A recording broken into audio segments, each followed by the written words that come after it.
Have you ever dreamed of tracing your genealogy to discover your family has a long-lost castle? Well, that's exactly what happened to me. My name is Hopwood DePree, and I grew up in the US with the name Hopwood, but I never liked the name as a child. My grandfather, also named Hopwood, used to tell me bedtime stories about a beautiful estate in England where our ancestors once lived. Decades later, researching my family history, I came across an old photograph, and I knew this had to be the place.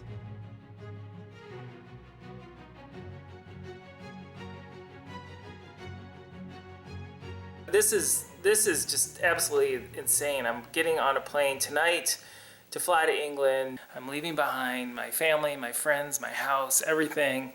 And I'm so excited to get there to see Hopwood Hall, to see what it's actually like. Okay, I made it. I'm a little bit hot and sweaty, which is sort of unbelievable because it's typically raining, pouring here. But the sun has come out. I found the hall, and this is it with the security gate behind it. Hopwood Hall is my 600-year-old ancestral home. Tragically, in World War I, the 2 remaining heirs were killed, along with 24 members of staff. The aging parents were so devastated, they moved out of the hall, marking the first time in over 500 years that the Hopwoods no longer resided in Hopwood Hall. Sadly, after the hall was vacated, it became victim to time, weather, and vandalism, and quickly descended into ruin. The building is in danger insofar as that if it's not maintained, the dry rot will eat all the timber. It will be then too unsafe. Within 10 years, there'll be nothing here because it will be demolished. It was a powerful moment looking at my centuries-old family tree, realizing that if I'm the last Hopwood who happens to be on this earth who is in a position to save Hopwood Hall, then I have to. The local town council currently owns Hopwood Hall, and they've proposed that I sign a legal agreement where I would take ownership of the hall in the future, which would be an honor, as my dream is to bring it back into use to be enjoyed by the community and visitors from near and far.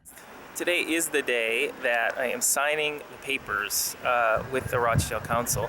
It has been a long time in the making, but it's really, really exciting. I'm a little nervous. I feel like I'm gonna puke, but I feel like this is a big step. It's a huge step. Once the paperwork was signed, I wasted no time getting my hands dirty. But I had to bring in some professionals. So this is the banquet room here at Hopwood Hall. This was originally built in 1689 for a wedding. So obviously we want to retain as much of this detail as we possibly can. Now I haven't worked in plaster before. I'm hoping we can keep a lot of this fabric, this historic fabric. I'm just hoping that maybe you can show us how we would do that and how we can bring this room back to its original grandeur.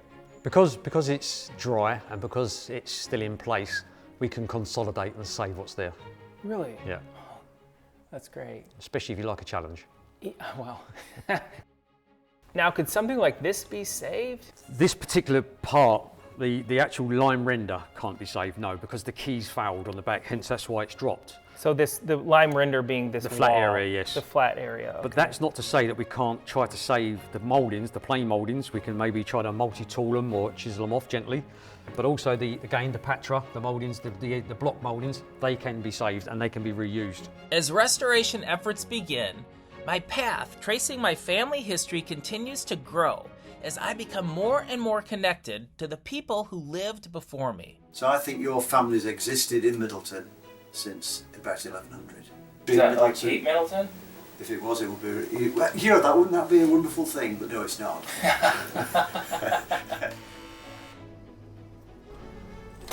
Hello. So we've got What is all this you have here? A table full of stuff. We've got archive material from the local. Wow. So collection. this is a whole box of Hopwood family materials. Oh, we better put on our white gloves. Who knows what we'll discover in here?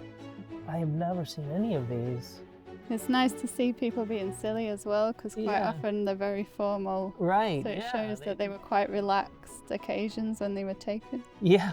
Looks like they've had a few drinks there. Probably. The hat of Doc gets its own mention. The hat of Doc. Very spectacular hat. And then another hat. So they had a good sense of humor. it Yeah, looks like. yeah. Doc was clearly into a hat. That's from 1907, March of 1907. So we have an invite. An invitation to King George V coronation of their majesties and Queen Mary.